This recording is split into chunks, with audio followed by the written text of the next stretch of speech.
If Persona 5 had a subtitle, it would be Persona 5 and the quest for, I don't know, there's a reason it doesn't have a subtitle. Why do you want to know what the subtitle would be? Persona 5. Basically, a group of ragtag high schoolers accidentally download an app on their phones that Gru tells them will let them enter the minds of literally whoever they want. So now they get to go decide who's a bad person and forcefully change anyone's entire state of mind. And you know how they do this? Through what are called palaces, basically cognitive realms inside people's minds that hold their treasure. If someone steals this treasure, the person loses their will to keep up their life of lies and admits their wrongdoings, as the treasure is essentially their evil desires. You can also sell the treasure in real life after you've stolen it and get all the cat sweaters you want. Basically, these palaces are comprised of how the person views the world, and personally, if Joker tried to steal my heart, he'd probably be looking like a snack up in my head. Nagato Kamida, Suguru Kamoshida is a generally bad person and abuses his students. You eventually find out due to the funny phone app I mentioned earlier and a magic cat that, oh boy, he sees the school like it's a castle that he rules over, some kid you just bumped into get imprisoned by him, fight some demons, and unlock infinite power or whatever, just your average Monday afternoon. After going back in and banging around the place a bit, Zemo, all of a sudden there's a girl and she also has the power of Persona and helps you kill this dumb idiot.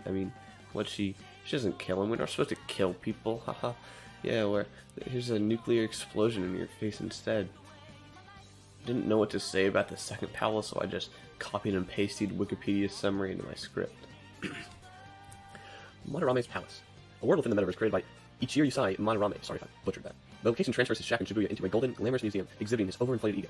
The exhibits contain portraits of princes that Madarame has taken advantage of, stealing their art and threatening to end their careers if they talk back against him. Among these portraits are Yusuke Kitagawa and Natsuhiko Naharaha. These represent his views as he only sees his apprentices as his own products. In other words, Batman scams some people and gets away with it. So all we gotta do is kick over his old man walker.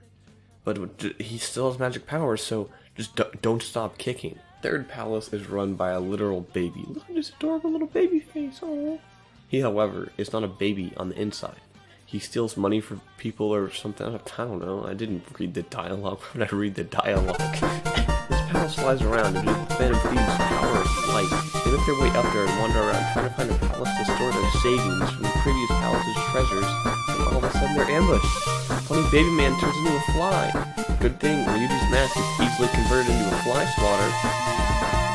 And due to the professionalism of the Phantom Thieves, they of course do whatever anyone tells them to do. So when some random girl with sad disease texts them about stealing her treasure, they go, "Sure, LOL, also want to join our team, we sell it from no less than the first 5 people we bump into." This palace is pretty much where the game kind of starts to go down in quality, and while the rest of the game is perfectly fine, and it definitely has its moments, I, for example, got stuck in this stupid airlock area in this next palace for like nearly half an hour. Maybe more, I wasn't watching the clock, but here's the first ever recorded footage of anyone completing that puzzle. Yeah, I know, I'm impressive.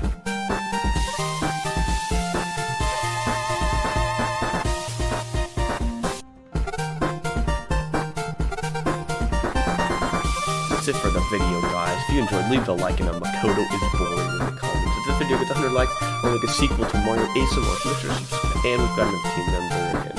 Her name's Haru. And it's codenamed Forehead in the metaverse. I didn't make the game, don't ask me.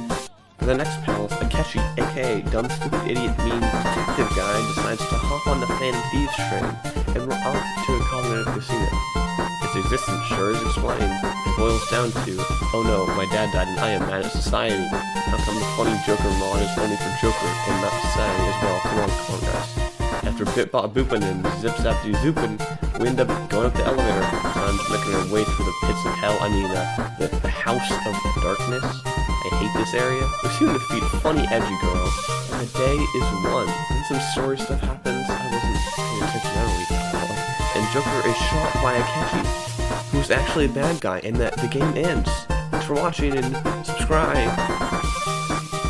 Just kidding. Joker's fine. A fake version of him got shot in the metaverse, and a bunch of very confusing things happened. I had to go ask some people about it and discuss lore to explain some, but it kind of makes sense to me now, I think. Because Joker is A-okay, it's time for the final palace. Rat Palace. Run around as a rat. Fight mini-boss after mini-boss, including Akechi. You want a rat, that's all is rat, and you're a rat the whole time. Joker has to stop joking, and just slap him once. Oh, Akechi's still alive? Slap him twice? Bazinga. Now after that long fight sequence, we go to another one. The bad guy, and then 2 whole times.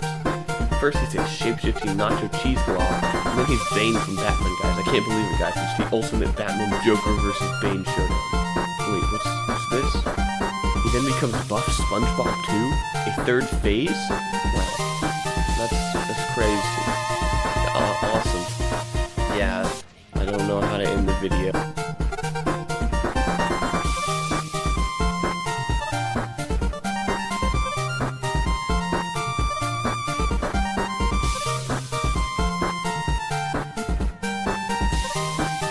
There's also Mementos, but we don't talk about it. All my homies